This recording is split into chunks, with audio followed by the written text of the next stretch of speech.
We need to clear this section first. The gravel should be here soon. Put it right by the entrance. I'll handle that. These plans are exactly what we agreed on.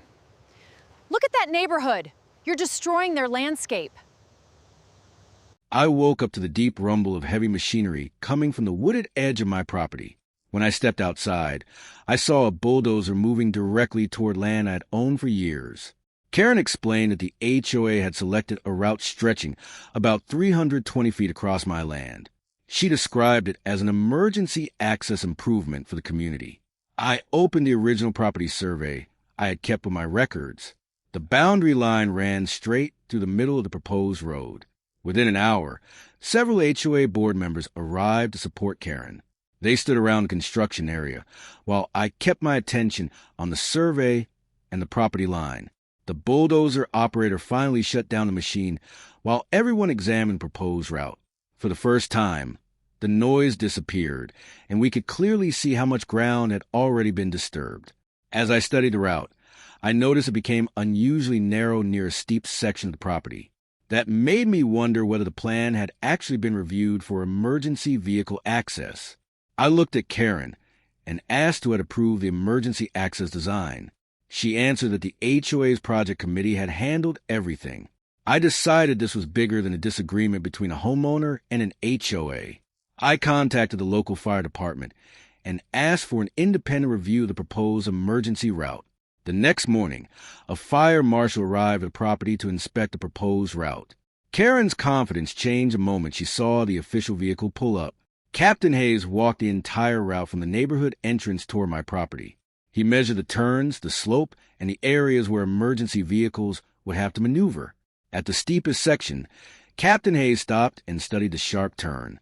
He asked where a full-size emergency vehicle was supposed to maneuver if it needed to reverse or turn around. Captain Hayes measured the road width and compared it with the drawings Karen had provided.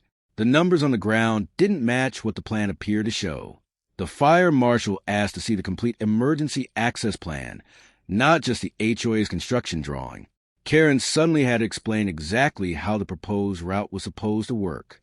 Captain Hayes followed the route all the way to its proposed endpoint. There was no obvious turnaround area large enough for the emergency equipment he was considering.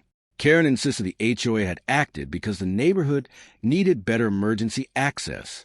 Captain Hayes listened carefully but kept asking questions about the actual design. Instead of arguing, the fire marshal walked back through the entire 320-foot corridor. He was checking the route as an emergency responder would, not simply as a construction project. The HOA board members stopped talking among themselves. Everyone seemed to realize that emergency access had requirements far beyond simply cutting a road through the woods. Captain Hayes explained that emergency access must be evaluated as a complete system. The road had to work for the vehicles that might actually need to use it. Then Captain Hayes asked to compare the emergency plan with the original property survey. That was when the entire conversation shifted back to the actual boundaries. The survey clearly showed that the proposed 320-foot route crossed my privately owned parcel. Captain Hayes acknowledged that the property question needed to be addressed before the project could continue. For the rest of the inspection, the bulldozer remained silent. The road that had seemed inevitable that morning suddenly felt very uncertain. Captain Hayes told the group that emergency access could not simply be assumed because a road had been started. The proposed design needed proper review before anyone treated it as an emergency route. The construction crew was told to pause while the plans were properly reviewed. For the first time, the machinery stood still and the property was quiet again. A formal meeting was scheduled to review the access proposal and the property survey. This time, the discussion would happen around a table instead of beside a bulldozer. The meeting ended with everyone agreeing that the emergency access issue needed a properly reviewed solution. The conversation finally shifted from build the road to find the right route. The original 320-foot route across my property was no longer treated as a finished solution. Instead, the HOA began working through the proper process for an emergency access option. The experience taught the neighborhood something simple.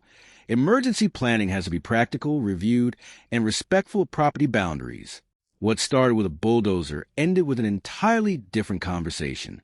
I never expected a bulldozer on my land to lead to a fire marshal reviewing the entire project. But sometimes the right professional asking the right questions can change everything. If you enjoyed this HOA story, make sure to like and subscribe for more stories like this. And tell me in the comments, where are you watching from?